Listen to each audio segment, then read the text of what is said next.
Добар на сите, почитувани представници на медиумите, почитувани граѓани. ВМРО Тендерска ДПМНЕ удира по джебот на граѓаните во време на најголема светска економска криза.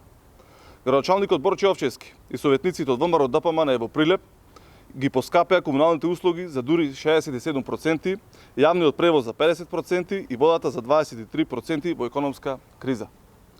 Повеќе од 11 часа, советничката група на Социјалдемократскиот сојуз на Македонија и коалицијата се бореше за интересите на граѓаните.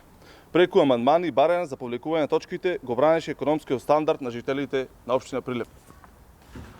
Но ВМРО ДПМНЕ со мнозинство во Советот донесе одлука комуналните услуги и јавниот превоз во Прилеп значително да поскапат. Неспособноста на директорите од редовите на ВМРО ДПМНЕ, кои очигледно брцале со рацете во медот, ги доведе јавните предпријатија во Прилеп во колапс.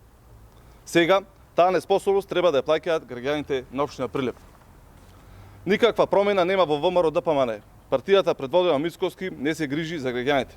Туку важно им се само интересите на одредени бизнис групи. Градоначалниците од ВМРО ДПМНЕ се најголемото разочарување за граѓаните. Ви благодарам.